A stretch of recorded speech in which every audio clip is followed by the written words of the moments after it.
네, 하나님의 말씀은 살아있습니다. 믿으십니까? 네, 지금 우리는 이제 교회력으로 가장 중요한 또 절기 중에 하나인 사순절을 보내고 있습니다. 부활을 기다리면서 40일간의 여정, 또 각자의 방법으로 우리 하늘의 모든 성도님들이 거룩한 마음으로 또 십자가의 길을 걷는 마음으로 하루하루를 보내고 있으리라고 생각합니다. 이 사순절 기간에 우리가 예수님을 더욱더 깊이 경험하시는 축복이 먼저 우리 삶 가운데 있기를 주님의 이름으로 소망합니다. 오늘 이 본문 말씀은요, 너무나 익숙한 말씀이시죠. 제자인 베드로를 부르는 장면입니다. 공관복음이라고 하는 이 마태, 마가, 누가 복음은 이 제자를 부르는 이 장면을 다 기록하고 있습니다. 자, 그런데 오늘 본문 누가복음이 아니라 마태복음, 마가복음을 보시게 되면 이 장면이 아주 간략하게 묘사가 되어 있습니다. 베드로를 부르고 안드레를 부르고 그리고 조금 더 가시다가 세베대의 아들 야고보 또 그의 형제 요한을 부르는 장면이 한 4절, 5절에 다 기록되어 있습니다.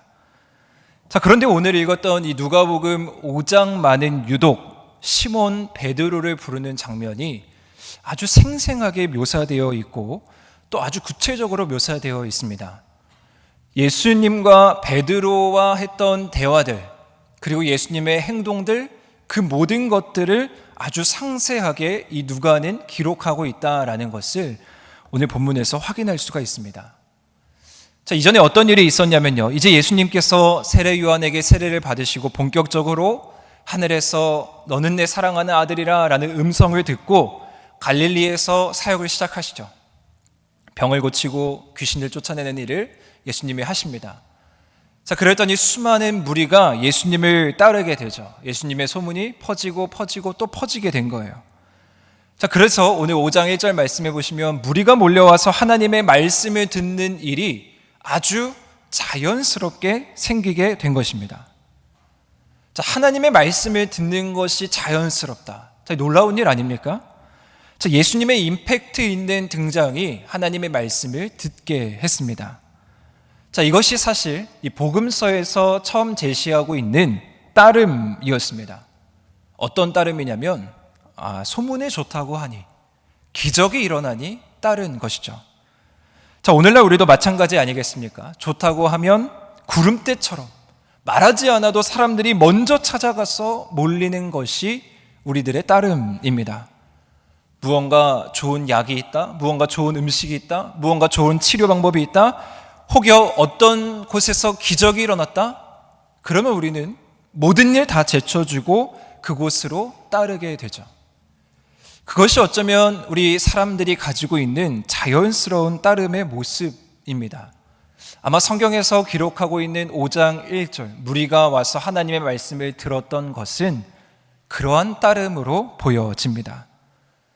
자, 그런데 이러한 따름에는 문제가 있죠. 진정성이 없는 거예요. 언제든지 떠날 수 있다라는 것입니다.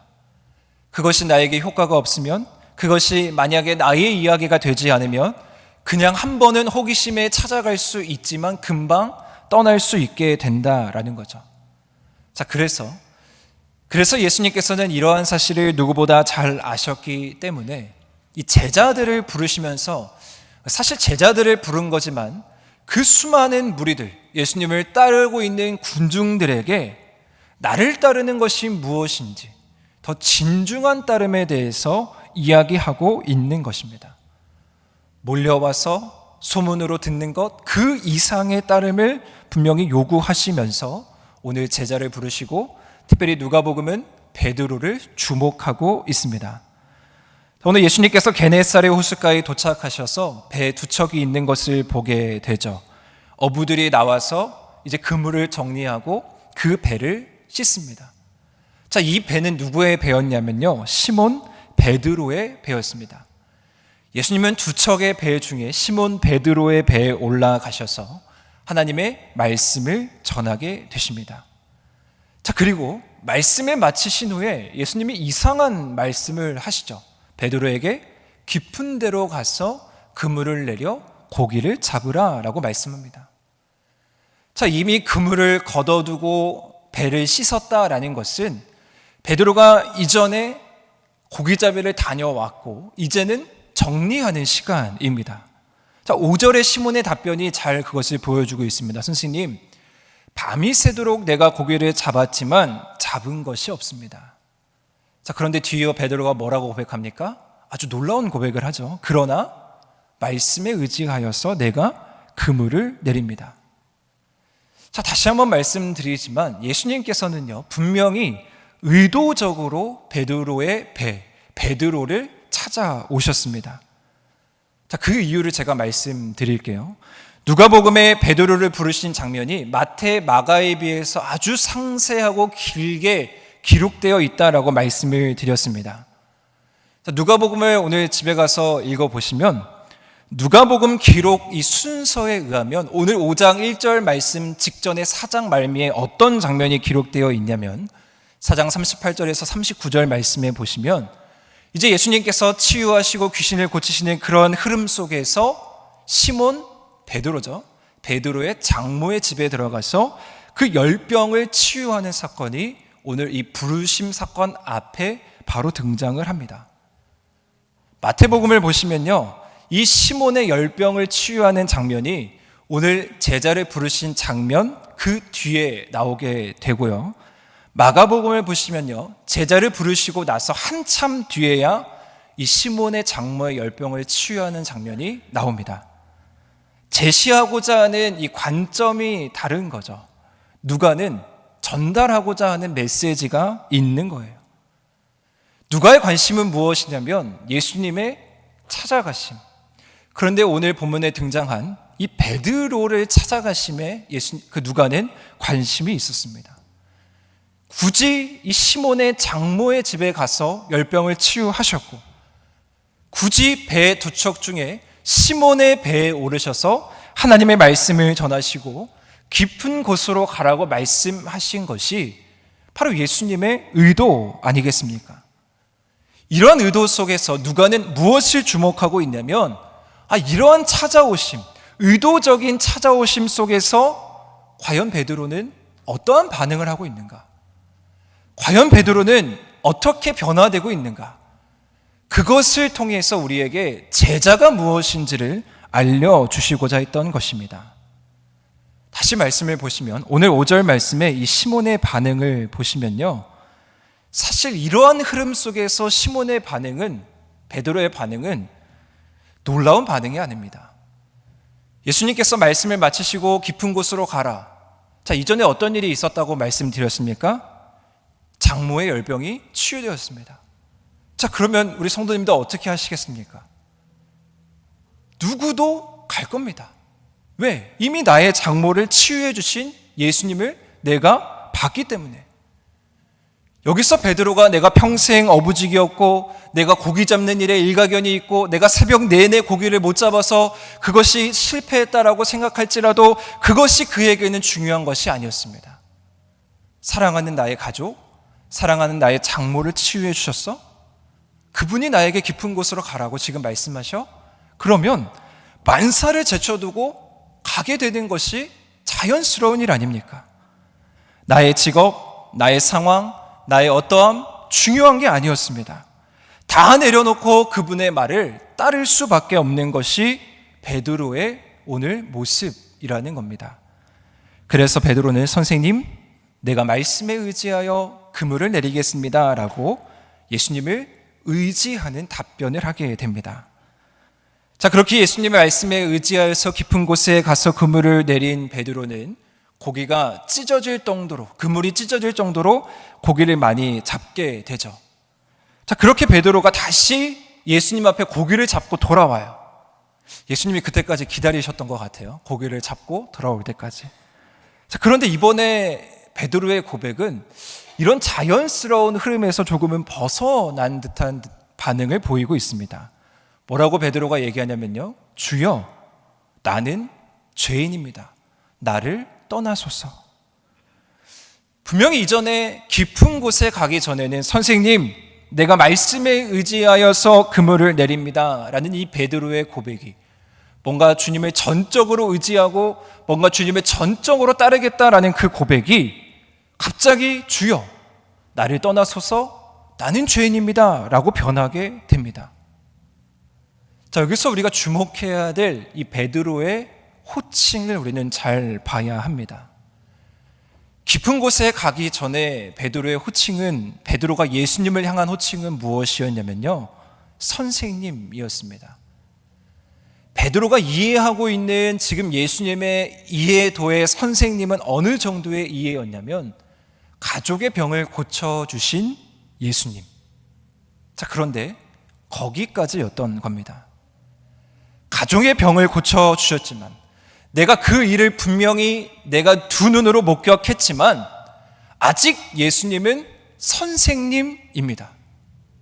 그냥 문제를 해결해주고, 그냥 어려움을 해결해주고, 그냥 어떤 기적을 한번 보여준 정도의 선생님이라는 호칭이라는 거예요. 자, 그런데 베드로의 변화는 어디서 나타나냐면 깊은 곳을 다녀온 뒤에 나타납니다. 깊은 곳에 갔다 와서 베드로가 예수님의 무릎 앞에 꿇어 엎드리죠. 그리고 뭐라고 고백합니까? 주여라고 고백합니다. 주여, 나를 떠나소서, 나는 죄인입니다. 이 말씀이 좀 이상하지 않습니까? 저는 이 말씀을 이렇게 묵상하는데 좀 이상한 생각이 들었습니다. 오히려 예수님을 더 따라야 하는 게 베드로의 모습 아닙니까? 바짓가랑이를 붙잡고, 예수님, 내가 정말 주님을 따르겠습니다. 내가 평생 주님을 따르겠습니다. 내가 고기잡이를 지금까지 평생 했는데 밤새도록 고기를 못 잡았는데 과연 당신이 누구시길래 그물이 찢어질 정도로 고기를 잡게 해주셨습니까? 나의 가족도 치료해 주시고 나의 직업, 나의 생계마저도 책임져 주시는 분이 우리 예수님이시군요. 그럼 나는 바짓가랑이를 붙잡고 그분을 더 따르려고 노력해야 하는 것 아니겠습니까? 그것이 어쩌면 자연스러운 흐름이죠. 자, 그런데 과연 깊은 곳으로 가서 그물을 던져라. 이 깊은 곳에 가서 도대체 어떠한 일을 베드로는 마주하게 된 것일까요? 베드로는 깊은 곳에서 문득 깨닫게 된 거예요. 번뜩이 된 그 짧은 순간 예수님의 존재를 알게 된 것입니다. 그리고 그분이 어떤 분이신지를 분명하게 깨닫게 된 겁니다. 그래서 나온 고백이 뭐냐면은 주여, 나는 죄인입니다. 나를 떠나소서. 자, 여기서 우리는 분명하게 알 수 있습니다. 제자가 된다라는 것, 우리가 주님의 부르심을 받았다라는 것, 내가 주의 길을 걸어가겠다라는 것은 우리 안에 주어지는 영광을 따라가는 일이 아닙니다. 내가 죄인입니다. 주님, 나 같은 사람이 주님을 따를 수 있겠습니까? 주님, 나같이 부족하고 나같이 연약한 사람이 주님을 따를 수 있겠습니까? 이것이 자연스러운 반응이라는 것이죠. 놀람, 그리고 죄인이라는 고백은 어디서밖에 나올 수밖에 없냐면요, 하나님의 놀라운 위엄, 하나님의 거룩하심 앞에, 하나님의 능력 앞에서밖에 나올 수가 없는 것입니다. 우리가 왜 자꾸 죄인이라고 말합니까? 나는 죄진 것도 없는데, 나는 착하게 살았는데 왜 우리가 자꾸 죄인입니까? 우리의 기준은 하나님이시기 때문이에요. 하나님께서 나에게 내가 거룩하니 너희도 거룩하라 라고 말씀하신 하나님의 온전하심에 우리가 도달해야 되기 때문에 우리는 그분의 존재 앞에서 주여, 나는 죄인입니다. 주님의 위엄 앞에, 주님의 권능 앞에 나는 엎드릴 수밖에 없습니다 라고 고백할 수밖에 없는 겁니다. 그게 바로 오늘 베드로의 고백이었습니다. 하나님께서 일찍이 모세를 부르실 때도 내 얼굴을 보지 못한다, 내 얼굴을 보는 자는 다 죽는다라고 말씀하신 이유가 여기에 있는 것 아니겠습니까? 그분의 거룩하심 앞에서 우리는 압도될 수밖에 없습니다. 그런 거룩함 앞에 섰을 때, 하나님의 놀라우신 위엄 앞에 섰을 때 우리는 이 베드로와 같은 고백을 할 수밖에 없습니다. 그래서 한 학자는요, 이 베드로의 모습을 한 문장으로 요약하고 있는데 뭐라고 얘기하고 있냐면요, 예수 그리스도의 탁월하심 앞에 장악당한 베드로라고 표현하고 있습니다. 깊은 곳에 가서 발견한 예수님은 무엇이냐면 그 예수님의 탁월함, 예수님의 거룩하심, 그것에 압도된 것입니다. 사랑하는 성도 여러분, 우리의 진정한 따름은 여기에서부터 시작해야 되는 것입니다. 어떤 기적이 나에게 행해졌기 때문에, 어떤 능력이 나에게 행해졌기 때문에 우리가 예수님 따르는 것 아닙니다. 그분의 존재 자체만으로, 그분의 놀라우신 위엄 앞에서 우리가 압도당할 때, 하나님이 나를 부르시고 나를 택하여 주시고 나를 이 자리 가운데 서게 하시고 그 사실에 우리가 압도당할 때 우리는 주님을 따를 수 있게 됩니다. 우리 10절 말씀, 주변에 있는 사람들의 반응인데요, 한번 읽어보겠습니다. 시작.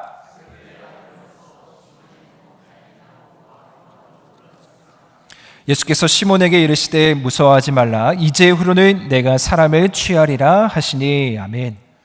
베드로뿐 아니라요, 그 주변에 있는 많은 사람들, 옆에 있는 무리들 다 놀라게 됩니다.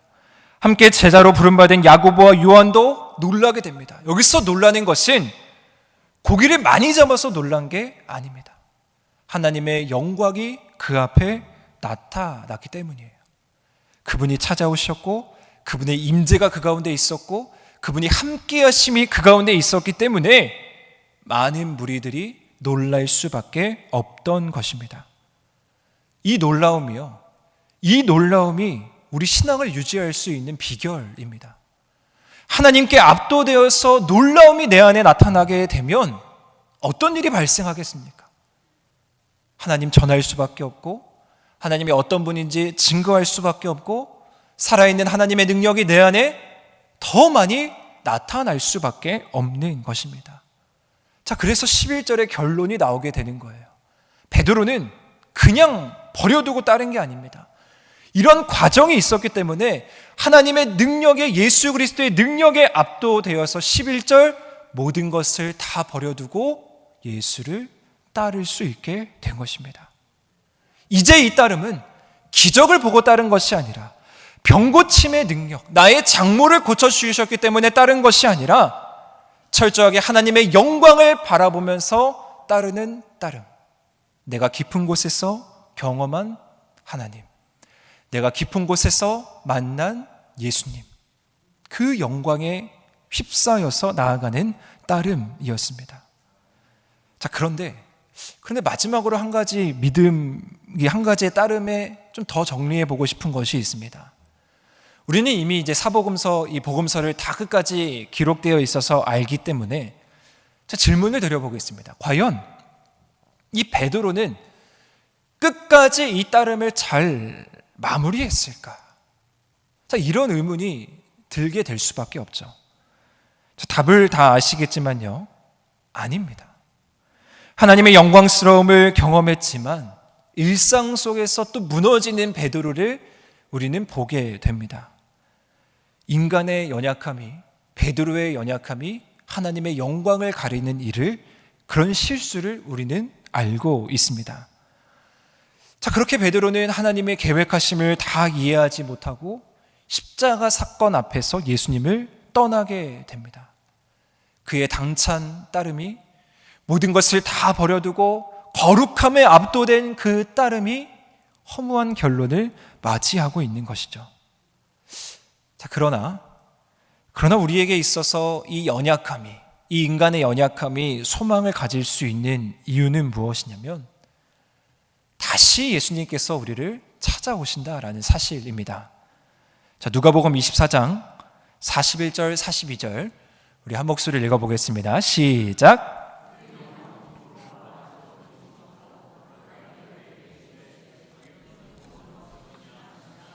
이에 구운 생선 한 토막을 드리니. 아멘. 자, 부활하신 후에 예수님께서 제자들을 찾아오셨습니다. 다시 놀라움이 이 가운데 나타나죠. 이 놀라움은 이제 정말 하나님의 영광에 압도된 놀라움일 것입니다. 놀라움과 무서움 가운데 있었는데 부활하신 예수님이 그들 가운데 찾아와서 예수님이 뭐라고 말씀하시냐면요, 여기에 무슨 먹을 것이 있냐. 자, 그랬더니 42절에 구운 생선 한 토막이 있습니다 라고 얘기합니다. 누가는 베드로의 이야기를 계속 이 고기, 생선을 통해서 풀어가고 있습니다. 고기잡이로 익숙해 있던 그 베드로에게 두려움과 놀람으로 하나님의 영광으로 찾아오셨던 그 예수님이 부활하신 후에도 그에게 가장 익숙한 생선 한 토막을 예수님과 나눠 먹으면서 부활의 그 기쁨의 영광이 이제 친밀함으로 다가오는 역사가 이 부활의 현장 가운데 나타나게 된 것입니다. 베드로의 이야기에서 뗄래야 뗄 수 없는 일, 베드로의 삶에서 뗄래야 뗄 수 없는 이 생선, 이 고기. 고기는 베드로의 전부 아니었습니까? 평생 고기만 바라보고 생선만 바라보고 온 사람이 베드로였습니다. 자, 그런데 예수님은 고기를 통해서 찾아오시고 부활하신 후에도 다시 고기를 통해서 찾아오셨습니다. 자, 무엇을 이야기하겠습니까? 우리의 일상에, 우리 주변에 친밀하게 놓여 있는 우리의 고기들을 발견해야 된다라는 것입니다. 항상 우리에게 주어질 것만 같았다라고 생각했던 것, 그것에 대한 회복이 우리 가운데 있어야 되고요. 항상 같이 있어서 익숙함에 무뎌져 있었던 그 놀라움이 우리 가운데 회복되어야 하는 것입니다. 자, 그러기 위해서 우리는 말씀을 붙들고 깊은 곳으로 가야 됩니다. 자, 요즘에 기독교 영화가 많은 흥행을 이루고 있다. 그리고 담임 목사님께서도 신의 악단이라는 영화를 한번 소개해 주셨는데, 이 영화에 못지않게 흥행한 영화가 있습니다. 애니메이션인데 작년 여름쯤에 개봉을 했습니다. 다들 아시겠지만 킹 오브 킹스라는 영화입니다. 저는 극장에 가서 볼 여력이 안 돼서 집에서 최근에 이렇게 구입을 해서 이제 아들과 보게 됐는데, 기독교 애니메이션인데 유명한 헐리우드 배우들이 이제 목소리로 이렇게 작업을 하고, 이제 한국에 더빙한 버전도 한국에 내놓으라는 최고의 배우들이 더빙을 한 영화입니다. 참 흥미롭게 이 예수님의 일생을 이제 아버지가 자기 아들한테 이렇게 소개해주는 형식으로 영화가 전개가 되는데, 몇 가지 장면이 참 인상 깊은 장면이 있었는데, 그 중에 한 장면이 바로 이 오늘 본문 속의 이야기였습니다. 이 감독이 이 애니메이션을 만들 때 오늘 본문의 이야기를 풀어내는데, 저는 이 장면이 아직도 이렇게 잊혀지지가 않습니다. 영화 속에서 베드로가 예수님의 말씀을 듣고 이제 깊은 곳으로 가라라는 말씀을 듣고 이 베드로가 깊은 곳으로 가고 이제 화면이 딱 전환이 됩니다. 자, 그런데 화면이 딱 전환되는 순간 어떠한 일이 발생하게 되냐면요, 깊은 곳에 도착해서 그물을 내리지도 않았는데 그냥 화면이 딱 전환되니까 고기들이 하늘을 뛰어다니는 거예요. 고기들이 너무 많아서 팔딱팔딱 거리는데 하늘을 막 뛰어다닐 정도로 고기들이 많이 있는 장면으로 연출을 했더라고요. 자, 그런 모습을 보면서 제가 또 깨닫게 됐습니다. 말씀에 순종하여서 깊은 곳으로 가라라는 것은 하나님께서 우리에게 적당히 하시려고 하는 것이 아니구나. 넘치도록, 흘러 넘치도록, 과분하도록 우리에게 하시려고 하는 것이 하나님의 일하심이구나. 베드로가 압도당했던 그 고기의 숫자는 팔딱팔딱 거리는 수준의 고기였구나. 참된 제자로서 부활의 신앙을 가지고 이 세상을 살아간다라는 것은 이런 모습인 것 같습니다. 깊은 곳으로 가라 라고 예수님께서 말씀하셔서 내가 깊은 곳에 딱 갔는데 내가 그물을 내리지도 않았는데 고기가 눈앞에서 팔딱팔딱 거리는 거예요. 저는 그것을 두 글자로 감격이라고 표현하고 싶습니다. 깊은 곳에 가서 우리가 회복할 수 있는 것은 무엇이냐면요, 감격입니다. 우리 안에 주어지는 감격이 메마르지 않는 삶을 살아가기 위해서 우리는 매년 이 사순절을 보내는 것입니다. 하나님으로부터 찾아온 감격, 예수 그리스도로부터 주어지는 감격, 그분이 나를 사랑하셔서 나를 포기하지 않으신 그 사랑으로 인한 감격, 그것을 누리기 위해서 우리는 오늘도 주님께 나아가야 한다라는 것입니다. 사랑하는 성도 여러분, 혹시 우리에게 회복되어야 하는 깊은 곳이 기도의 감격이라면 그 자리를 회복하시기를 바랍니다. 혹시 우리에게 회복되어야 하는 깊은 곳이 예배의 감격이라면 그 감격을 회복하시기를 바랍니다. 혹시 우리 일상 속에서 회복되어야 하는 깊은 곳에서만 주어지는 감격이 있다면 주의 음성에 귀 기울이시면서 그 감격을 회복하시기를 바랍니다. 자, 그런데 우리가 가장 회복해야 하는 감격은 무엇이겠습니까? 말씀을 묵상하면서 제가 베드로의 고기를 통해서 말씀을 풀어가고 있는데, 베드로의 고기는 베드로에게 있어서 가장 친밀하고 익숙했다라고 말씀드렸습니다. 베드로에게 고기는 일상이어서 때로는 그것이 무뎌지는 순간도 있었을 것입니다. 우리에게 그런 일상의 감격, 무뎌진 감격이 무엇입니까? 저는 십자가의 감격인 것 같습니다. 예수 그리스도께서 나를 사랑하시고, 예수 그리스도께서 나의 죄를 구원해 주셨고, 예수 그리스도께서 나를 통해서 십자가에 못 박혀 돌아가시고 부활하셔서 새 생명을 주신 그 은혜와 사랑이 우리가 기독교인이라는 그 명목하에, 우리가 십자가를 매일매일 바라본다라는 그 사실 아래에 가장 옆에 두고 가장 친밀하게 두지만 그것의 감격을 잃어버리고 사는 것은 아니십니까?